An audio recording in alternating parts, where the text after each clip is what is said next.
Ce shiur est dédié pour le Foshema de Meir Ben Maïssa. Histoire de Rav Ovadia Yosef. Donc, dès sa tendre enfance, il étudie la Torah jour et nuit.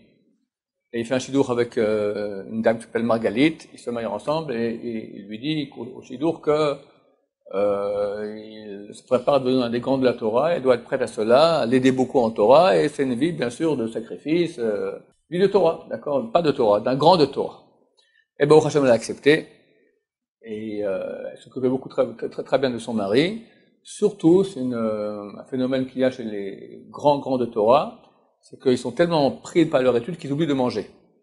Donc elle faisait attention d'être toujours présente à l'heure du repas pour lui dire Ovadia, viens manger. Il se levait, il a mangé. Mais une fois, elle a appelé trop tôt, il est venu, il a dû attendre 2 minutes, c'est pas encore prêt. Il dit pourquoi tu me déranges tellement de temps à l'avance? Il est reparti étudier les 2 minutes que Chassidom perdre 2 minutes, c'est énorme.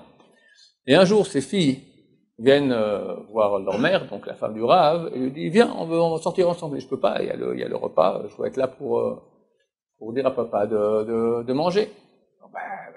Dis-lui que voilà, dans une demi-heure, c'est le temps du repas, qu'il n'oublie pas, et il faut le promettre. Bon, elle va le voir, elle dit écoute, bonne chance avec les filles, je veux pas que tu rates ton repas. Tu me promets que dans une demi-heure, il y a le repas, c'est bon, promis, dans une demi-heure, je me lève et je mange le repas.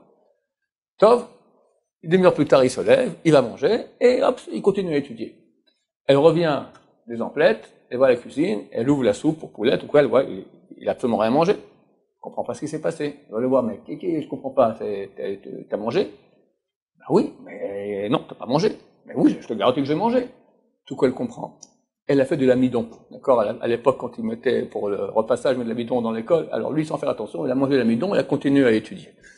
Voici, il a dit, oui, ça a un goût un peu, ça manque un peu de sel. Donc, messieurs, c'est un grand moussard pour nous. Là, quelqu'un m'a dit qu'on mangeait trop bien à l'eshiva, que ça faisait grossir. Alors, on va pas demander aux cuistots de cuisiner moins bien pour cela. Mais le Talmud il dit, jusqu'à ce que quelqu'un pleure, que les paroles de Torah entrent en lui, qu'il pleure que les bonnes choses de ce monde ne rentrent pas en lui. D'accord? Si on remplit notre corps avec les envies de ce monde-là, alors Torah ne pourra pas rentrer. Ça ne nous concerne pas, on n'est pas du tout dans la même sphère, d'accord? Mais simplement pour essayer un peu de comprendre où est l'essentiel et où est l'accessoire. Baruch Adonai, l'olam, amen va amen.